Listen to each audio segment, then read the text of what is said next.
vakomana yabakadai kuteerera panguva dzino ndiyo channel yenyu inonzi Kulian TV apo patinokupai ma-updates now nezvinhu zvakasiyana-siyana zvinenge zvichiitika nekutora nzvimbo. Nhasi I'm not in a good mood because kana ndichinge ndanzwa nyaya dzakadai so ndo paya patinenge takuta kuregedzera tichidhonza tambo baba tichidzikakata tichidzidhonza dzegakanje. Ndiri kunzwa nyaya panapa iri kundikanganisa pfungwa zvekuti ndanzwa kutacha brain zvinhu zvizvo hazvisitorina kundimirira zvakanaka. Anzi alert, Sean is behind the extradition of Nyoka Emabunu from South Africa. They intend to torture him on arrival to force a false confession incriminating Vice President Chiwenga and several generals of plotting a coup, so they can arrest them or they have created false evidence. Muri kuibata nyaya yacho. Hey. Akomanaka. Mzadaro akomana. If it's true, mzadaro akomana.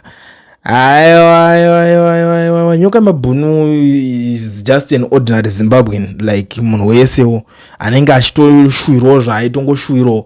But I'm not here as his spokesperson either, but ndikungotaura ngoti ane right yekutoramba kuti ninga handimude, ningi ngezvapera izvi, ningi next ngapaitewo mumwe handiti. But zvekuzonzi uyu akuda kufoserwa nechikomana ichi kuti auye vakwanise kumunge vachimutswanya vachimubolonjera nyaya dzenigikini kuti wewe chete no, that's not good wakomana. Muzadaro hazvivaraidze. Ndo nyaya yacho yatiri kunzwa amene kuti imimi munoitoro senyaya iyo inini ndatadza kuidigesta zvakanaka. Ndakazvitaura ndikati nyaya dzanyoka idzi totodzipinda nemoyo manje, kutopinda nechest chaiko personal kutonzwa kuti aiwa makuda kufarisa. Mabheji atobereka kuleft kwedu akanzi Zimbabwe Defense Forces, not ZANU Defense Forces. Mwanzisa tiri venyika musazora generals kune tsoro dziriko kuvana Zimbabwe vazukuru ngubani handi. Asi ini Dr. D tondo zandi Dr. D ari kushamara, ari kutaurira vana vazukuru vambuya nehanda nasekuru Kaguvi. Ndiri pano pandiri ndakabata mucheka wangu mutema netsvimbo yasekuru Kaguvi. Ndati musa 31 munhu wese muroad hapana zvinomboitika because masoja isu patiri panapa tiri venyu kudzivirira imi. Muponza ngobuda rova isingamboiti.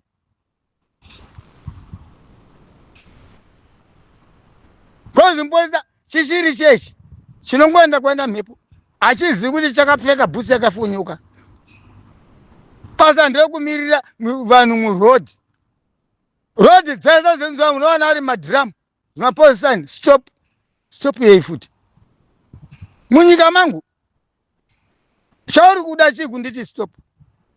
Ndaita accident here kwete saka chaurundimisira chi munhu akadaro imi ingotaura imuporisa kuti hashamwari apinda mota tokupira mari yako pamberi apo mobva maenda naye munosvika naye kwamuri morova stereki momutaura chirova road udzokere kwabva. Ndini ndiri kutokutaurai maleseni iwaya muponza anongodai mari muuze kuti ashamwari panapa hatingakupi mashango vanhu vanoona pinda mota tunokupira pamberi apa mobva madhiraivha mota yenyu hakuna kubuda kwachaita mosvikamba muzvambaradza sereki don't kill no rovai because chidzidzo gozi ukauraya munhu haachazivi chidzidzo. Munhu ngaasari ane ndangariro ane chidzidzo rovai sereki muporisai momutaura chibuda udzokere zvatopera. Ndini Dr. D ndiri kutaura mundinzwe vana vaZimbabwe vazukuru vambuya nehanda mashoko andataura, but chikuru 31 muroad munhu wese musambotya. Ndakataudhara kuti masoja ndinawo ndeedu aya hapana anombobata imi. Isu tanga takutungamirira kuenda kuState House kuti mukuru muri kuzviona here, muri kuzinzwa ndio anza ndo patakamirira ipapo hakuna anombokubata imi. tochimuvinga mukuru muri kuzviona here zviri kuitika. Chititaurirai panapa takadini, takagara tiri tese, nyaya yose yopera.